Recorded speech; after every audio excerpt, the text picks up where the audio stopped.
BFM Business, la librairie de l'écho. Emmanuel Le Chypre.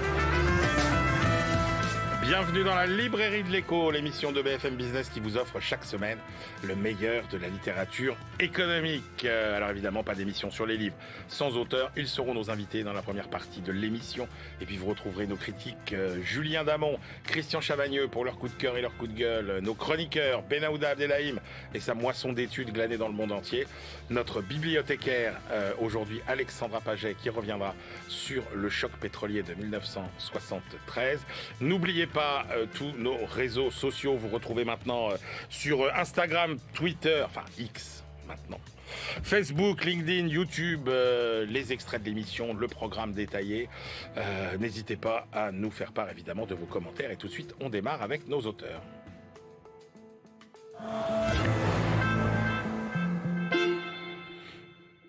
Les crises géopolitiques sont redevenues la principale préoccupation des dirigeants économiques et politiques, des citoyens, et donc sont aujourd'hui la principale menace identifiée pour l'économie mondiale. Alors il y a bien sûr les gros conflits, l'Ukraine, Israël, mais pas seulement. La conflictualité en général a augmenté. Il y a des chiffres donnés par l'ACLED, notamment 27% en 2023, 1,7 milliard de personnes exposées à une forme de conflit armé lors de l'année écoulée. Alors comment expliquer cette conflictualité croissante?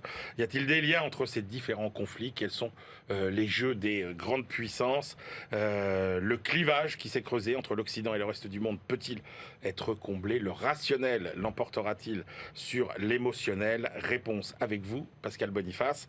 Vous êtes directeur fondateur de l'Institut de Relations Internationales et Stratégiques et vous publiez Guerre en Ukraine, l'onde de choc géopolitique aux éditions Erol. Et puis les batailles sont redevenues un enjeu majeur des guerres d'aujourd'hui qui n'ont plus rien de froide. Alors pour mieux comprendre l'évolution des doctrines, des armements, le rôle que jouent les batailles dans les bras de fer géopolitiques d'aujourd'hui, nous sommes très heureux de vous recevoir, Thibaut Fouillet. Vous êtes directeur scientifique de l'Institut de stratégie et de défense et vous avez dirigé un ouvrage collectif, La guerre au XXIe siècle, aux éditions du Rocher.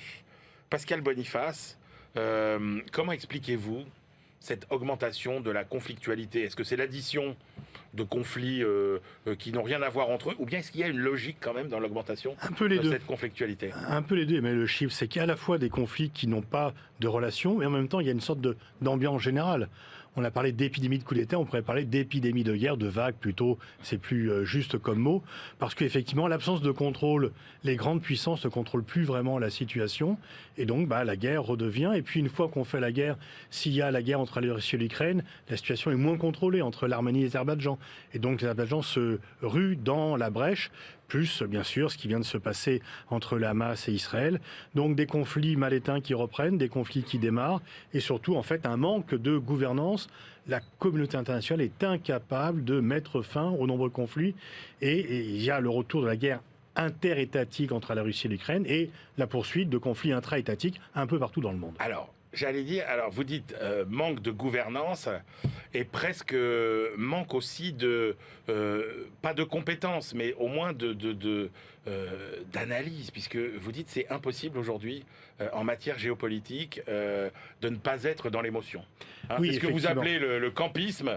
Oui. Vous dites en fait la géopolitique aujourd'hui, la diplomatie, c'est un peu devenu choisis ton camp camarade et au détriment finalement de l'analyse et des calculs d'intérêt. Alors en fait, l'analyse et les calculs d'intérêt, ils sont assez simples quand la guerre est loin, parce qu'on n'est pas en cause. Ouais. Mais si la guerre est proche, parce que la guerre entre la Russie et l'Ukraine, nous nous sommes sentis concernés. Parce qu'il y a la peur qui s'est installée en Europe. Quand la guerre est pas plus loin, il y a des guerres qui ne sont à la même distance kilométrique, mais qui nous paraissent avoir moins d'effets sur nous. Là, on peut plus avoir du rationnel. Bien sûr, sur la guerre russo-ukrainienne, du fait de l'horreur, du fait des crimes de guerre, du fait que c'est une guerre qui est télévisée, que l'on a montré sur tous les écrans et en permanence. Et donc, effectivement, l'émotion saisit et on va dire « Ah non, c'est pas possible », etc. Et effectivement, on sort un peu du cadre rationnel pour aller dans un stade émotionnel.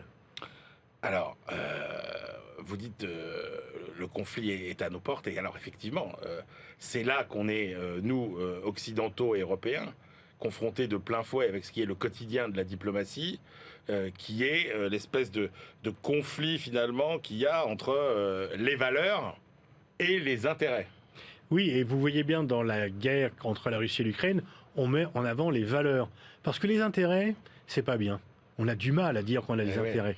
C'est ramené quand même, c'est Machiavel, c'est pas moral. Or, en fait, il ne faut pas avoir peur de dire qu'on a des intérêts. Et on a d'ailleurs moins de chances d'être pris en contradiction si on met en avant nos intérêts que si on met en avant nos valeurs. Parce que les valeurs, on les utilise très souvent à géométrie variable. Regardez, l'actualité met sur le même plan ou dans la même séquence le conflit israélo-palestinien et le conflit entre la Russie et l'Ukraine. On n'applique pas les mêmes principes sur l'acquisition de territoire par la force, sur le bombardement de population civile. Si on avait dit nous avons intérêt à ce que l'Ukraine reste indépendante et nous allons arrêter l'agression russe parce que c'est notre intérêt de le faire, eh bien, et en fait, dans le Sud, vous avez évoqué dans votre propos introductif cette coupure entre le Ouest et le reste, entre l'Ouest, le monde occidental et le reste du monde. En fait, le reste du monde, ce qui nous reproche, c'est pas tellement nos valeurs, c'est dire quand c'est une guerre qui vous concerne, il faut que tout le monde s'en occupe, mais quand c'est une guerre qui est chez nous, en fait, soit c'est vous qui l'avez apporté et on en souffre, soit ce n'est pas vous qui l'avez apporté et on doit s'en débrouiller et tout le monde est aux abonnés absents. Donc c'est un peu cela. Et en fait, moi je suis pour la réhabilitation des intérêts. Soyons francs, disons que nous avons des intérêts. Quand par exemple, on a dit que nous n'avions pas d'intérêt au Mali, les gens ne l'ont pas cru. Notamment les Africains ont dit s'ils disent ça, c'est que justement ils veulent cacher quelque chose. Ouais. Et ça s'est retourné contre nous. Donc non, ce n'est pas tabou de dire qu'on a des intérêts, ce n'est pas un gros mot, disons-le franchement. Et les intérêts, c'est pas forcément... La réelle politique a été salie par des abus, mais la réelle politique, c'est pas forcément des crimes de guerre. C'est pas forcément des gens qui torturent des opposants dans la prison. C'est juste prendre en compte de façon réaliste les rapports de force pour ne pas se tromper. Et ça, on n'est plus capable de le faire, Pascal Boniface. De moins en moins, regardez, Poutine s'est trompé s'il a été plus réel politicien, ce qu'il a été pendant 20 ans. Pendant 20 ans, Poutine était réel politicien. Il a avancé, il a défendu les intérêts de la Russie. Là, il a eu une réaction émotionnelle par rapport à l'Ukraine en disant « c'est à nous, l'Ukraine ne peut pas nous échapper ». Et il s'est lancé dans une guerre dont il n'avait pas les moyens et qui va, bien sûr, qui fait souffrir immédiatement l'Ukraine, avec ses crimes de guerre, avec ses horreurs, mais qui va faire souffrir la Russie, qui l'a fait déjà souffrir, parce que la Russie va sortir affaiblie de cet épisode guerrier le jour où il prendra fin. Alors, ce qui est nouveau, Pascal Boniface, vous avez commencé à l'évoquer, c'est que nous, l'Occident, avons longtemps cru que ce qu'on appelait nos valeurs universelles, en fait, étaient des valeurs qui étaient partagées par tout le monde. On se rend compte que non seulement il y a énormément d'endroits dans le monde où nos valeurs ne sont pas partagées, ce sont d'autres valeurs qui prévalent, mais qu'en plus, pour la première fois, ceux qui défendent ces valeurs ont les moyens de les exprimer et de nous contredire, en fait. Et de ne pas accepter, effectivement, ils disent, arrêtez avec votre morale, vous la faites toujours à la géométrie variable, et nous avons nos propres valeurs, pourquoi voulez-vous l'imposer par la force? Et donc on ne peut plus, à chaque fois qu'on a voulu imposer, moi je suis pour la démocratie, mais quand on a voulu imposer par la force la démocratie, ça a échoué systématiquement. Donc la démocratie doit être un processus interne de construction. Il faut aider les opposants, il faut aider les sociétés civiles, mais imposer par le haut une démocratie, c'est un backlash. Regardez, on a parlé d'une épidémie de coups d'État. C'est en fait une suite de coups d'État parce que la démocratie n'était pas réellement installée. C'est pas tellement l'échec de la démocratie, c'était les fausses démocraties qui ont été renversées par ces nouveaux pouvoirs militaires.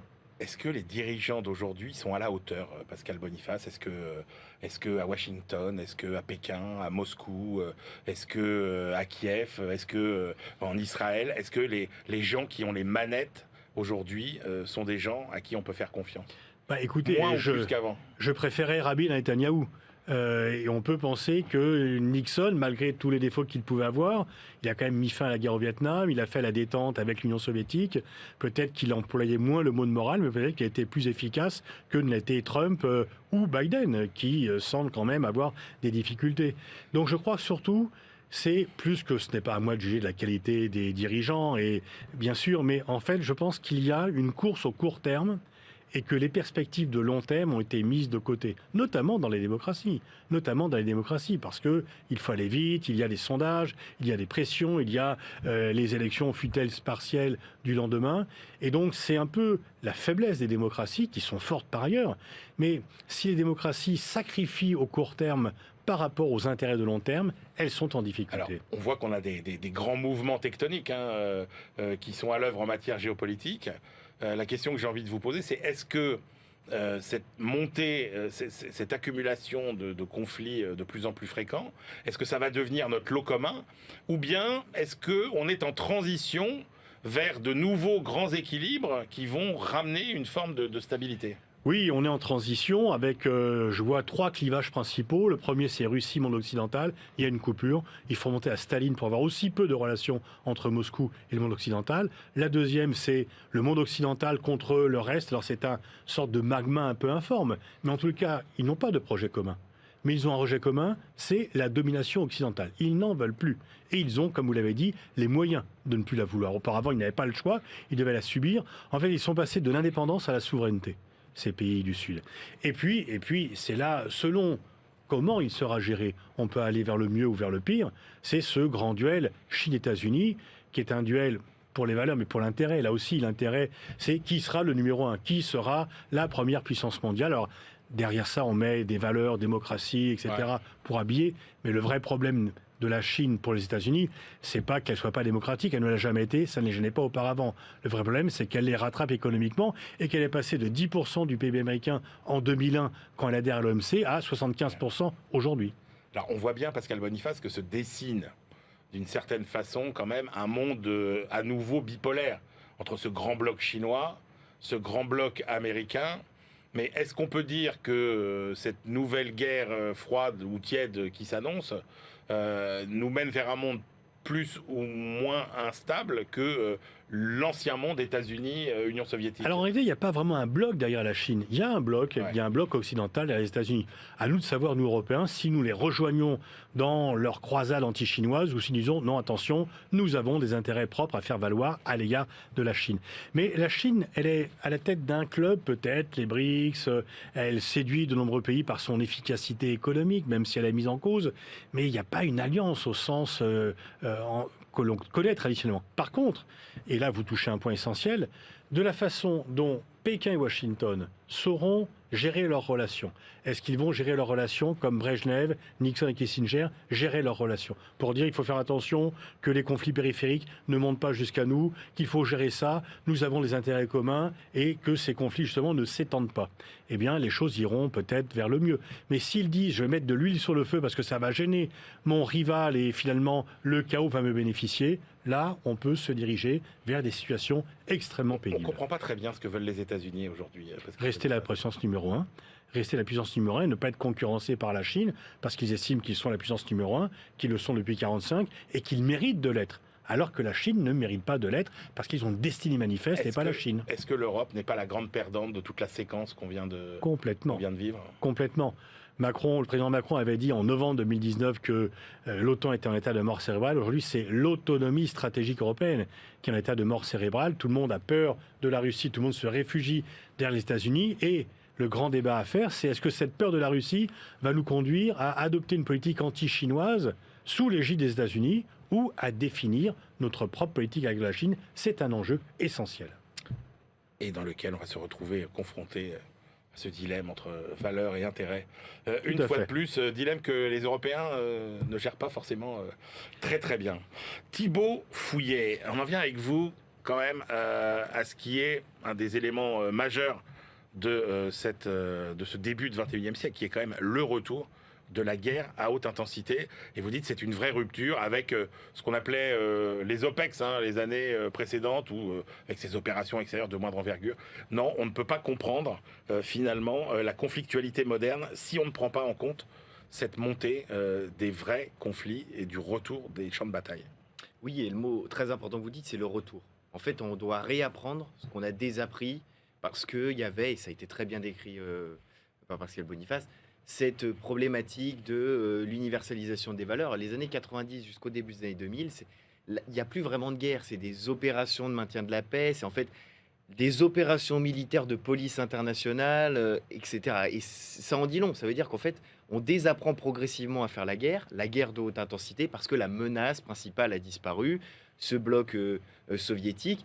Et donc, on rentre dans des opérations lointaines, avec moins d'enjeux politiques, moins aussi de besoins en termes tactiques et opérationnels, parce que ça ne veut pas dire que c'était pas dur, ces conflits. Ça ne veut pas dire qu'on n'a pas eu des pertes, des problématiques, mais on avait un confort opérationnel la suprématie aérienne, la suprématie technologique, et surtout moins de problématiques de masse. On était dans la logique du corps expéditionnaire. Quand forcément des divisions face à des divisions s'affrontent, eh bien, on a besoin de réapprendre ce qu'on a désappris, malheureusement. Oui, puis il y avait cette idée que finalement, la victoire militaire n'apportait pas grand-chose pour trouver des solutions politiques dans ces conflits modernes. Exactement, et c'est même l'inverse. C'est-à-dire qu'on avait peur de la tactique et de la tacticisation. C'est le mot très fort de Kilcullen qui disait le caporal stratégique. C'est-à-dire que l'enjeu est tellement politique, c'est toute la guerre de contre-insurrection, arriver à avoir le cœur et les esprits, convaincre politiquement, chercher la reconstruction, qu'en fait, on avait presque peur de l'action militaire parce qu'on avait peur de l'image, du dommage collatéral qui pouvait nuire à l'opération. Donc, en fait, on avait peur finalement de faire la guerre ou de faire les opérations, puisque le prisme était uniquement politique et stratégique. Ça ne veut pas dire que les deux doivent être séparés, au contraire, il faut retrouver ce lien, et la guerre de haute intensité nous oblige à le retrouver, malheureusement de manière brutale. Quelles leçons vous tirez des conflits de haute intensité qui sont survenus depuis 20 ans? Vous les analysez dans le livre, vous parlez de la Syrie, de la Géorgie, du Haut-Karabakh, de la guerre en Ukraine, évidemment. Qu'est-ce qu'il faut tirer de ces événements comme leçon, et qu'est-ce que nous apprend la guerre en Ukraine? Qu'est-ce que change la guerre en Ukraine? Alors, il y a trois familles de leçons qui pour moi sont essentielles. La première, c'est en effet ce retour de la haute intensité, mais sous une logique de masse et de quoi faire de la masse. C'est-à-dire que ça nous réapprend que il faut un nombre de soldats, il faut un nombre de matériel, il faut des chaînes logistiques. En fait, on réapprend ce qu'est un engagement majeur, ce que ça doit coûter et malheureusement ce que ça coûte en vie humaine, en matériel, en mobilisation de l'économie. Le deuxième point très important, c'est que c'est la fin du confort opérationnel et donc c'est le retour de l'interdiction. Et c'est un phénomène qui a des incidences majeures dans les doctrines occidentales ou même plus globalement dans les doctrines des grandes puissances. Ça interroge aussi la Chine, ça a interrogé à leur défaut la Russie. C'était cette logique de suprématie aérienne. On peut faire des guerres courtes on a la technologie, on a le nombre, donc forcément, avec des frappes ciblées, avec un effet de masse, on va surprendre l'adversaire. Et en réalité, on rend la guerre quantitative. On enlève le côté qualitatif, le côté incertitude. Ça, c'est la deuxième grande leçon. Et la troisième grande leçon, c'est en termes tactiques, ce retour du blocage tactique. Si justement on n'arrive pas à faire cette guerre majeure, on se retrouve dans une guerre qui n'avance pas, malgré la transparence du champ de bataille, malgré la technologie.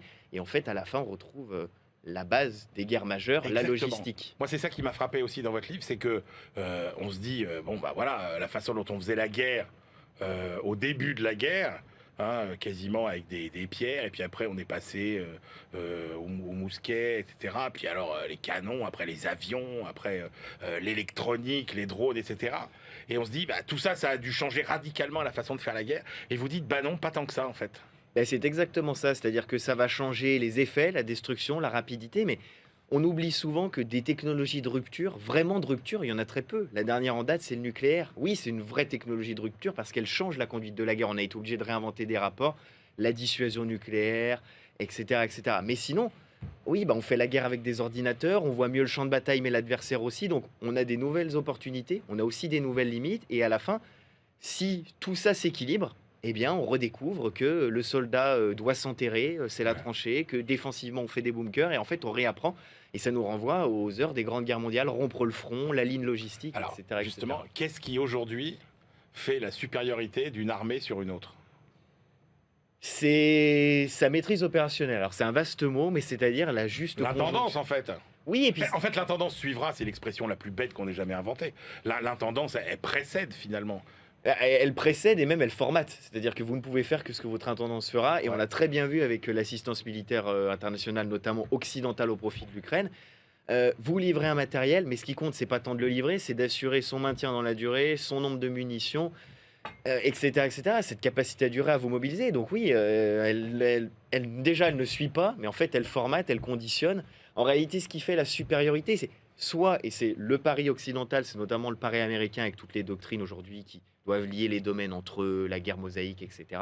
C'est de dire soit en fait on arrive à trouver les moyens pour, dans une opération initiale, c'est la réinvention de la blitzkrieg, dans une opération initiale on sidère l'adversaire, on a gagné. Soit vous y arrivez, tant mieux. Si vous n'y arrivez pas, et si vous n'avez pas préparé votre logistique, etc., vous vous retrouvez comme les Russes en Ukraine, à devoir sur le tas, avec des pertes matérielles et humaines considérables, devoir vous adapter. Vous dites quand même, le champ de bataille privilégié des affrontements modernes, c'est les milieux urbains. Oui. C'est la ville. Bien sûr. Bien sûr, pour deux raisons principales. On le voit aujourd'hui avec Gaza, mais on l'a vu avec Bakhmout, avec Mariupol. C'est très favorable aux défenseurs. Donc, du moment que l'un va être en situation d'infériorité, c'était écrit dans la doctrine ukrainienne dès 2020 et 2021, on va fortifier les zones urbaines parce que ça ralentira l'adversaire. Et puis surtout, M. Boniface en parlera beaucoup mieux que moi, parce que la concentration du monde fait qu'on va vers les mégalopoles, vers les villes. C'est un phénomène très ancien, mais aujourd'hui, si vous contrôlez toute la campagne environnante, mais pas les principales villes, avec ce que ça implique de nœuds de communication, de centralité politique, de centralité économique et industrielle, vous contrôlez finalement pas grand-chose. Quel est le bon équilibre aujourd'hui dans une armée entre l'homme et la technologie ?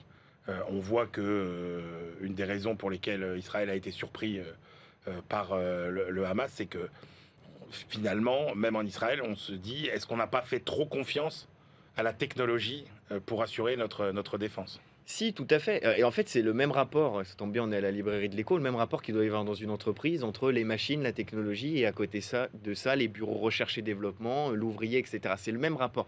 C'est finalement la même division du travail, avec dans les armées une problématique qui est la tendance à la technicisation, la tendance à, c'est la Wunderwaffe, donc l'arme exceptionnelle, l'arme qui va changer, l'arme de rupture, qui va nous apporter la victoire. Et donc on a cette tendance, en fait, cet effet de ciseau entre la permanence de la technicisation, de la volonté de technologie de rupture, alors aujourd'hui le cyber, l'IA, le drone, et la permanence des leçons opérationnelles. Et donc l'équilibre, il doit être trouvé, mais c'est pas simple et ça implique à l'heure actuelle de repenser tout le format des armées finalement. Alors, compte tenu de tout ce que vous avez finalement, de tout ce que vous savez sur ces armées, je vous pose un peu la même question qu'à Pascal Boniface. C'est-à-dire, est-ce que vous pensez qu'on rentre dans un monde où la conflictualité va rester élevée pendant très longtemps ? C'est un nouveau régime géopolitique de croisière. Ou bien est-ce que vous pensez qu'on va aussi aller vers une transition qui nous permettra d'atteindre un nouvel équilibre plus calme, plus pacifique ? Alors je m'inscris exactement dans ce qui a été dit, c'est-à-dire que ça va dépendre de la volonté ou du moins de l'action et de l'espérance de gain et d'intérêt des grandes puissances. Par contre, ce qui est sûr, c'est que la conflictualité aura tendance à être plus complexe ou du moins plus difficile à mener, même pour les grandes puissances, parce qu'on a une dissémination des capacités. Quand on voit par exemple ce que l'Azerbaïdjan est capable de faire en termes de maîtrise, d'utilisation des drones, de frappe dans la profondeur, etc., avec des matériels qui semblaient, il y a encore une dizaine d'années, être l'apanage des grandes puissances, les drones HAL, MAL, le Reaper par exemple, où la France disait, bon, on va en commander quelques-uns. Toutes ces technologies-là, elles se disséminent. Donc, vous avez un nivellement par le bas. Les petites puissances sont désormais plus capables ou potentiellement plus capables. Les grandes puissances potentiellement moins capables. Donc, en tout cas, il y aura pour ces petites puissances une espérance de gain supplémentaire, un intérêt supplémentaire. On voit les actions en 3 ans de l'Azerbaïdjan.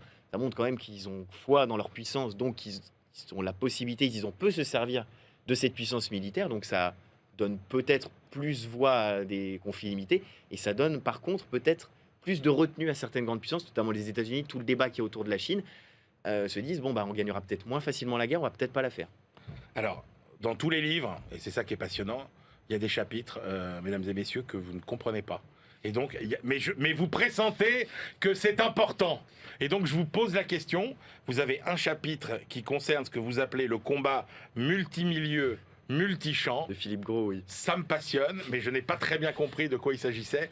Expliquez-nous. Alors, très simplement, c'est censé être la nouvelle phase de la guerre, c'est la nouvelle doctrine. Les Américains ont commencé à théoriser ça 2012, 2014 sur le premier document. C'est de dire...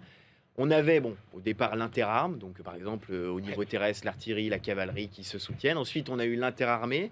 Puis, ce que les Américains, avec le début de la connectivité, années 90-2000, le Joint Operation. Donc, en fait, c'est l'interarmée plus, on va dire. On intègre d'autres composants qui vont pas plus vite. L'armée de terre, l'aviation, la marine. Un peu de spatial, etc. Et là, maintenant, multimilieu, multichamp. Alors, c'est le vocable français. Les Américains eux, parlent de Joint All Domain Operation, donc tous les domaines, c'est un peu la même chose, c'est-à-dire là on prend tout, on intègre aussi le cyber, le spatial, tout ça fédéré par des architectures numériques qui doivent lier tout ensemble. Ce qu'il faut retenir, c'est que c'est l'étape supplémentaire, et au lieu de penser en termes de capacité, c'est-à-dire pour reproduire, je ne sais pas, un effet de frappe dans la profondeur, il faut tant de canons, on va penser en termes d'effet. Donc on ne va pas dire il nous faut tant de canons, il nous faut tant de matériel qui font de l'effet, que ce soit un tir de frégate de la marine, un tir de canon, l'avion, ce qu'il faut, c'est concentrer au bon moment l'effet et ensuite tout de suite se diluer pour ne pas être détruit par l'adversaire. Voilà. Eh ben, c'était passionnant. Merci beaucoup à tous les deux. Merci Pascal Boniface. Guerre en Ukraine, l'onde de choc géopolitique. Le sous-titre est important aussi, hein, à contre-courant des analyses émotionnelles. Tout à fait. C'est chez Erol. Et puis la guerre au XXIe siècle. Le retour de la bataille, ouvrage collectif passionnant, sous la direction de Thibaut Fouillet. C'est aux éditions du Rocher. On se retrouve tout de suite pour la deuxième partie de l'émission.